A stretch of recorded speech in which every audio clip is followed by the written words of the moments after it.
सुप्रभात प्यारे बच्चों, गुड मॉर्निंग।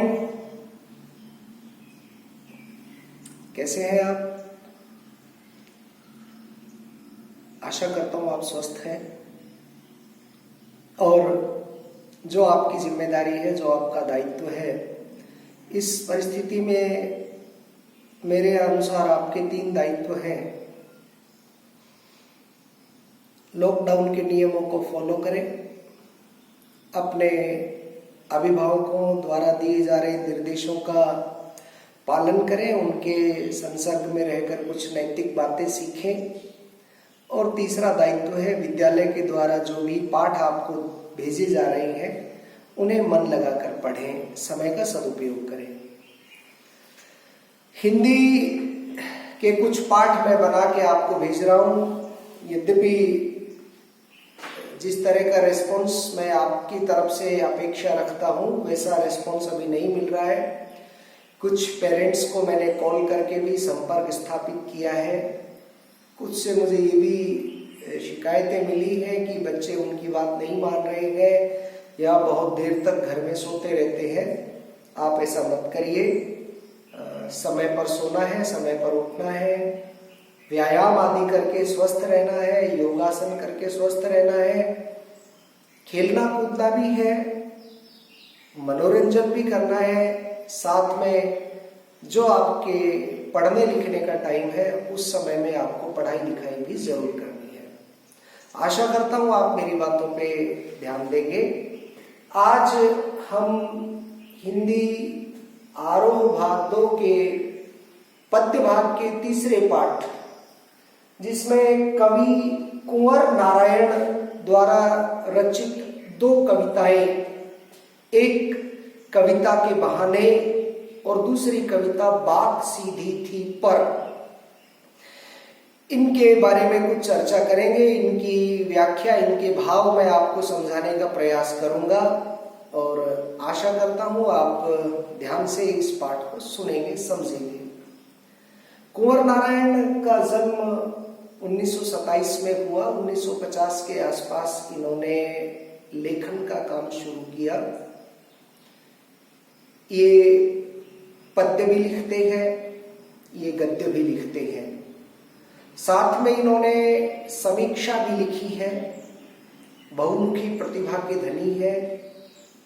और इनकी कविताओं की सबसे बड़ी विशेषता ये है कि ये बहुत सरल माध्यम से, बहुत सरल भाषा में उलझावहीन, परिष्कृत, साफ सुथरी कविताएं लिखने के पक्ष में रहते हैं। और इनकी कविताएं पाठकों द्वारा सराही जाती है। सरल भाषा में लिखी हुई कविताएं सुगम्य होती है, आसानी से पठनीय होती है, हम सबके लिए समझने में उनको आसानी होती है। पहली जो कविता है, कविता के बहाने, इस पर कुछ बातें करेंगे। कविता एक उड़ान है चिड़िया के बहाने। अगर कविता के बहाने की बात करें, सबसे पहले बात हम करें कि कविता क्या है। कवि के द्वारा जो अपने हृदय की कल्पनाएं हैं, कवि के मन में हिलोरे लेता हुआ वो कल्पना का सागर जब प्रस्फुटित होकर के रचनाओं के माध्यम से बाहर निकलता है, वो रचनाएं कविताएं कहलाती हैं। और आदिकाल से आप देखते आ रहे हैं कि हजारों साल पूर्व लिखी गई रामचरितमानस, महर्षि वाल्मीकि द्वारा रचित आदि काव्य रामायण से लेकर के जब साहित्य की सृजना प्रारंभ होती है, तब से लेकर के आज तक नाना कवियों द्वारा, लेखकों द्वारा लिखी गई जो भी रचनाएं हैं वो आज भी हमारे बीच में मौजूद है। हजारों सालों से पुरातन जो हमारी पीढ़ियां रही है, उन सभी ने उनके काव्य का आनंद लिया, आज भी हम ले रहे हैं और आने वाली पीढ़ियां भी उन काव्यों के आनंद के सागर में गोते लगाएंगी। वर्तमान में जो कविताएं रची जा रही हैं, जो साहित्य रचा जा रहा है, आने वाली पीढ़ियां उससे लाभान्वित होंगी, आनंदित होंगी। ऐसी ही कविता जब आज समाज, संसार यांत्रिकता के दौर में आगे बढ़ रहा है, भौतिकवादी बन रहा है, ऐसे दौर में क्या कविताओं की कुछ अस्तित्व बचा है, या कहीं इस तरह का समय तो नहीं आ जाएगा कि कविताओं के अस्तित्व पर ही सवाल खड़े होने लगेंगे। ऐसे में कविता के बहाने कवि क्या करता है, कविता का महत्व क्या है, कविता का क्या अस्तित्व है, इन 2-3 उदाहरणों के माध्यम से कवि कुंवर नारायण आपको ये समझाने की कोशिश करते हैं। कहते हैं कविता एक उड़ान है चिड़िया के बहाने। कविता की उड़ान भला चिड़िया क्या जाने, वह बाहर भीतर इस घर उस घर, कविता के पंख लगा उड़ने के माने चिड़िया क्या जाने। अब कविता और चिड़िया दो की एक तरह से तुलना करते हुए आपको समझा रहे हैं और कविता का मानवीकरण कर रहे हैं, कविता को सजीव रूप में लेके आ जा रहे हैं कि जैसे कवि चिड़िया उड़ती है ऐसे ही कविता भी कल्पनाओं के लोक में उड़ती है। लेकिन दोनों में अंतर क्या है कि कविता तो चिड़िया की उड़ान को जानती है, लेकिन चिड़िया कविता की उड़ान को क्या जाने। चिड़िया की उड़ान एक सीमित उड़ान है कि कविता की उड़ान भला चिड़िया क्या जाने, बाहर भीतर इस घर उस घर, कविता के पंख लगा उड़ने के माने चिड़िया क्या जाने। कि आप देखते हैं चिड़िया भी घर के बाहर घर के भीतर, कभी इस घर में कभी उस घर में ऐसे उड़ती है, इसी तरह से कविता भी उड़ती है, तो दोनों में समानताएं हो गई। लेकिन कवि कह रहे हैं कि कविता के पंख लगा उड़ने के माने चिड़िया क्या जाने, कि कविता जिस प्रकार से कल्पनाओं के पंख लगाकर उड़ती है उसका अर्थ भला चिड़िया क्या जानेगी। अर्थात चिड़िया की उड़ान एक सीमित उड़ान है, चिड़िया एक सीमित दायरे तक जा सकती है, उसकी एक बंदिशें हैं, उसकी एक सीमाएं हैं, उसकी अपनी क्षमता के अनुसार वो जितना उड़ सकती है उतना उड़ेगी। लेकिन कविता जब पंख लगाकर कल्पनाओं के और समाज में प्रसारित होती है तो एक नगर एक देश की सीमाओं से बाहर निकल करके अखंड भूमंडल तक प्रचलित और प्रसारित होती है। इस प्रकार की जो कल्पनाओं के पंखों से उड़ने वाली कविता है उसकी उड़ान चिड़िया की उड़ान से कहीं बहुत आगे है। दूसरा उदाहरण देते हैं, कविता एक खिलना है फूलों के बहाने। जिस बहाने जिस तरह से फूल खिलते हैं ऐसे ही कविता भी खिलती है। जिस तरह से चिड़िया उड़ती है ऐसे कविता भी उड़ती है। चिड़िया पंखों से उड़ती है, कविता कल्पना के पंखों से उड़ती है। जैसे फूल खिलते हैं ऐसे ही कविता भी खिलती है, जैसे फूल महकते हैं ऐसे कविता भी महकती है। लेकिन फूलों के महकने और कविता के महकने में फर्क क्या है।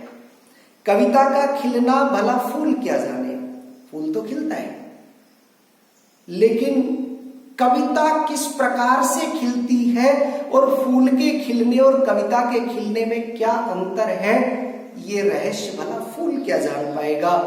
बाहर भीतर इस घर उस घर, बिना मुरझाए महकने के माने फूल क्या जाने।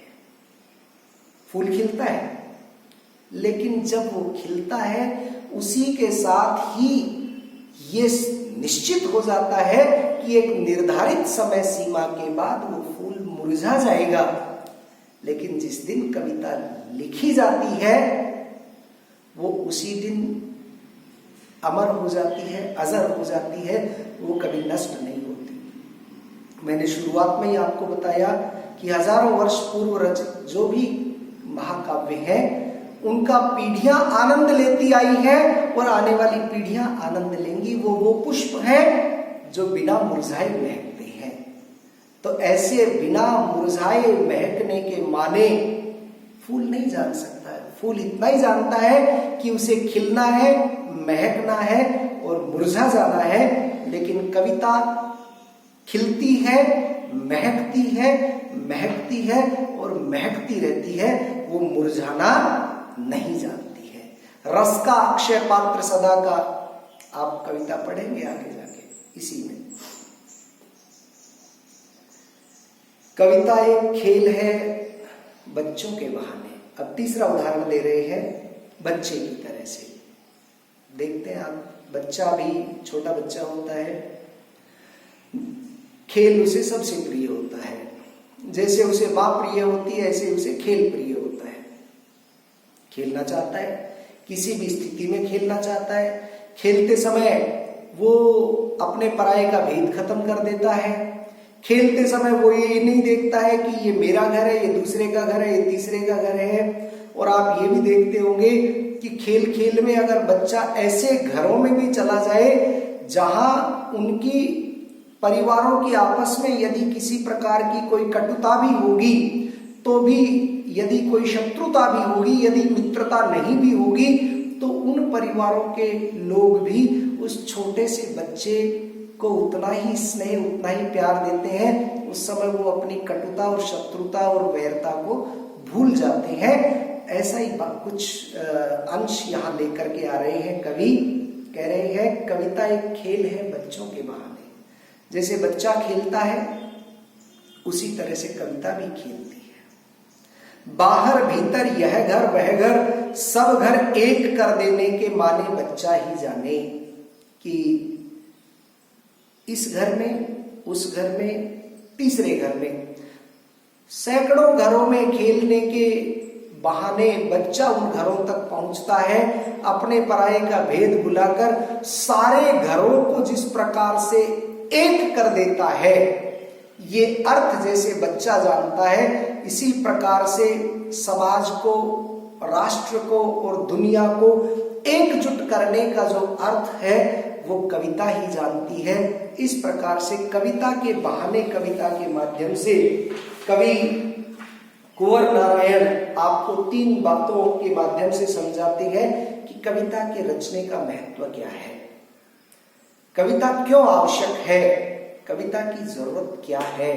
कह रहे हैं सबसे पहले कि जिस तरह से चिड़िया उड़ती है उसी तरह से कविता भी उड़ती है। चिड़िया पंखों से और कविता अपनी कल्पनाओं के पंखों से उड़ती है। अंतर इतना है कि चिड़िया की उड़ान सीमित है, कविता की कल्पनाओं की उड़ान असीमित है। जिस बहाने से, जिस तरह से फूल खिलता है, इसी तरह से कविता भी महकती है। लेकिन फूल का महकना एक निर्धारित सीमा तक होता है और एक निश्चित समय के पश्चात वो समाप्त हो जाता है, मुरझा जाता है, उसकी परिणति हो जाती है। लेकिन कविता मुस्कुराती रहती है, महकती रहती है, उसकी परिणति नहीं होती है।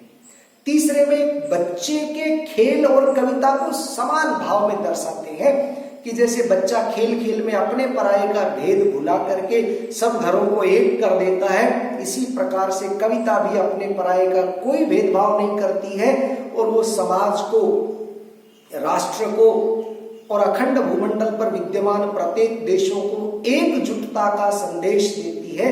ऐसी ये कविता है। इस प्रकार का ये संदेश कविता के बहाने इस कविता में कवि कुंवर नारायण ने दिया है। इसमें अगर आप देखेंगे तो सामान्यतया बात करेंगे, मानवीकरण अलंकार हुआ है। कविता को एक मानव की तरह से यहाँ पर प्रस्तुत किया गया है।